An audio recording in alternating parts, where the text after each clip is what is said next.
Velkomin í Icelandic Immersion, comprehensive Icelandic for Icelandic learners.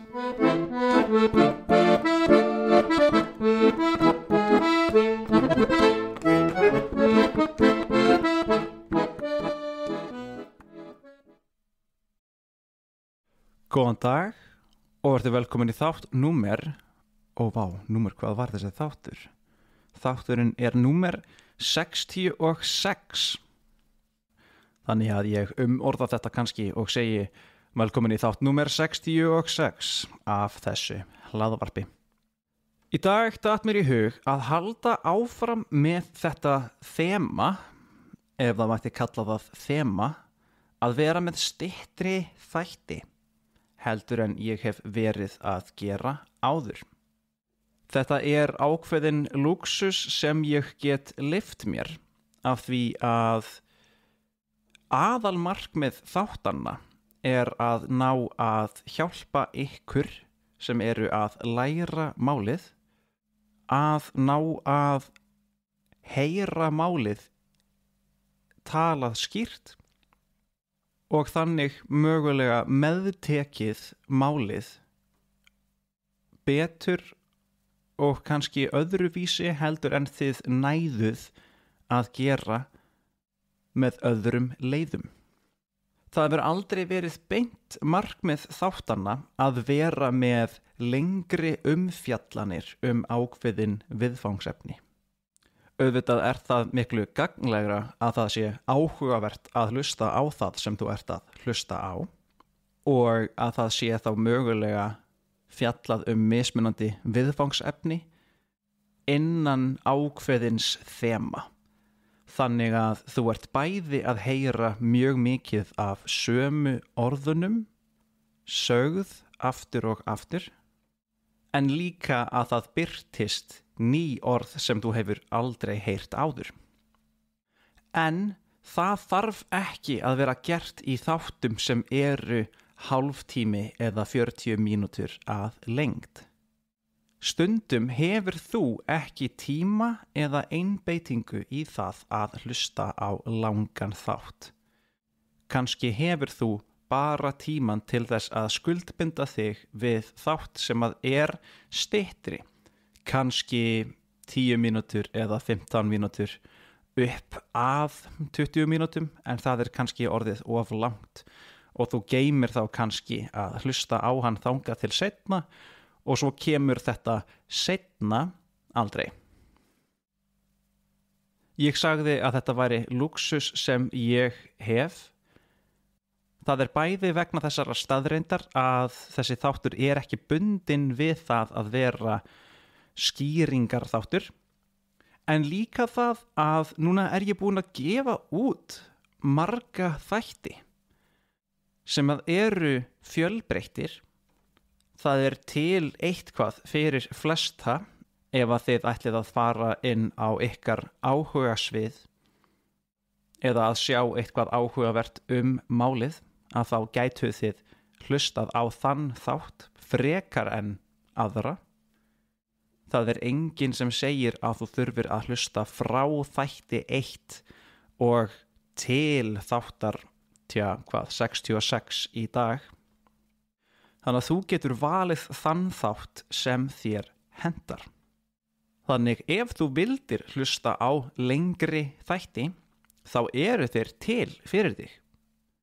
Ég er að meðaltali núna búin að gefa út meira af þáttum sem eru lengri en 20 mínútur heldur en styttri en korter.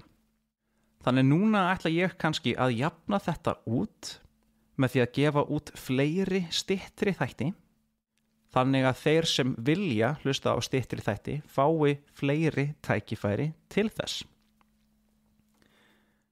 Ástæðan fyrir því að ég tek þessa ákvörðun, ef að við ætlum að kalla þetta ákvörðun, er að þetta virðist vera mjög vinsælt. Í síðustu viku ákvað ég að gera tilraun að endurtaka upptöku á svona stuttum þætti vegna þess hversu vinsæll þátturinn þar á undan hafði verið, og það sama reyndist vera staðreyndin þá þáttinn sem ég tók upp í síðustu viku og gaf út á mánudeginum 18. november 2025. Það þá greinilegt að það fólk til sem vill endilega fá að hlusta á þætti í þessu formi og í þessari lengd. Þannig að hér koma fleiri. Ég ætla þetta ekki að eyða öllum tímanum ykkar í að tala áætlanir mínar með þessa þætti. Heldur ætla ég líka að fjalla aðeins eitthvað sem að áhugavert og eitthvað sem gæti tengst þér. Ég hef fjallað álíka hluti áður, en eitthvað sem ég hef pælt í nýverið ný pæling innan þessa viðfangsefnis, eða eitthvað sem ég hef ekki talað sérstaklega áður varðandi viðfangsefnið. En þetta hið klassíska viðfangsefni sem framburður og hvernig við lærum framburð. Fræðilega til fullt af leiðum til þess að reyna að skýra og skrásetja framburð. Einhver alþjóðasamtökin komu einhvern tíma saman og sköpuðu það sem í dag heitir alþjóðlega hljóðstafrófið eða The International Phonetic Alphabet. Og það þá leið til þess að skrifa niður hljóð frekar en bara bókstafi. Þannig þó að bókstafirnir í generation mismunandi, G-E-N-E-R-A, þá þeir eiginlega sagðir eins, generation. Þannig það yrði þá skrifað upp með sama bókstaf.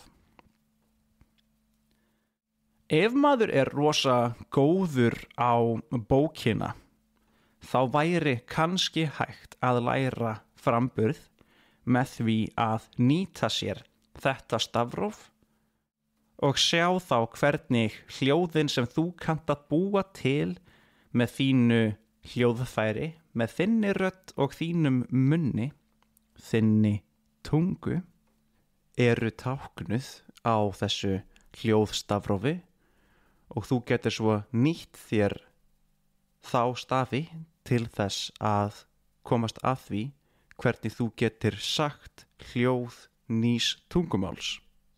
Ég myndi segja að það sé nokkuð gallað eða mjög erfitt, því stundum þegar að hljóðin glæný, þá ekki sjálfsagt að þú getur heyrt það og fundið það á þér hvort þú sért að framkvæma hljóðið rétt. Annað sem væri hægt að gera, það að reyna að lesa upphátt. Að þú fáir texta sem þú reynir að lesa á þessu nýja máli. Þú kemst eflaust nokkuð nær því að búa til rétt hljóð, heldur en ef þú myndir ekki reyna að lesa upphátt. Allt saman æfing. En hvernig myndirðu vita hvort þú sért að gera nákvæmlega rétt hljóð eða ekki? Ég held að sé alveg hægt að ná góðum árangri með þessari leið. Ef við hugsum til dæmis íslenskuna, að þá einhvers konar munur á þ og sem hlýtur að vera til staðar. Það getur ekki verið sama hljóð á báðum þessum stöfum. Af hverju væru þeir þá svona mikið öðruvísi? Þannig þú ferð kannski að búa til þínar kenningar það hvernig þú túlkar bókstafinn þ og bókstafinn sem mismunandi hljóð. Ef ég ætla að bera þetta saman við fyrri reynslu mína, þá þetta svipað og þegar ég reyndi að læra rússnesku og þurfti að læra fullt af nýjum samhljóðum og þá sérstaklega hissandi S-hljóðum. og þurfti þá að læra munin á sjö og sjö sem ég greinilega ekki ennþá orðin góður í, enda hætti ég að æfa mig fyrir nokkru síðan. Augljósa svarið fyrir það hvernig væri hægt að læra framburð rétt væri að fá einhvern til að hjálpa þér. Að það sé hreinlega einhver til staðar sem gefur sér tíma í það að hjálpa þér að móta hljóðin rétt. Fólk misgott í því. Sumir eru ekki mjög góðir kennarar, eru annað hvort óþolinmóðir eða vita ekki hvernig væri best hægt að leiðbeina einhverjum í þessu. Kannski því þeir vita ekki sjálfir hvernig þeir til dæmis gera ákveðin hljóð. Þeir kunna það alveg, en þeir vita ekkert endilega hvað það sem þau að gera í munninum sínum til að framkvæma þetta hljóð. Þau ná ekki að lýsa því. En eins og þið öll vitið, þá ágætlega erfitt að finna kennara. Þeir eru ekki margir og það eru ekki margar heimildir til fyrir það hvernig framburðurinn á málinu gerður. Þess vegna fór ég til dæmis að búa þessa þætti til þess að það yrði til meira af efni þar sem þið náið að heyra rétta íslensku talaða og líka að þið heyrið það skýrt hvernig við erum að mynda þessi hljóð.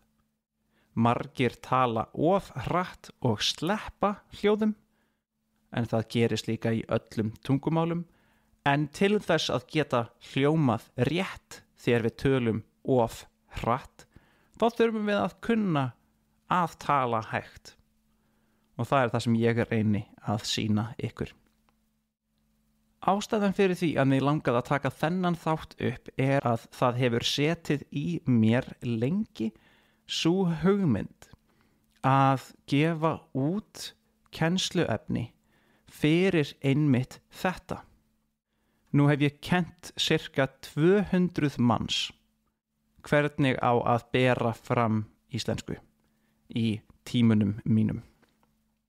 Ég búinn að sjá mjög margar leiðir til þess að gera það vitlaust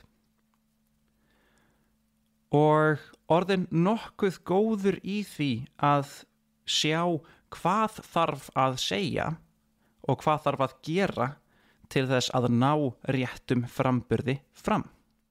Þannig ég ætla hérna að gefa það út til ykkar.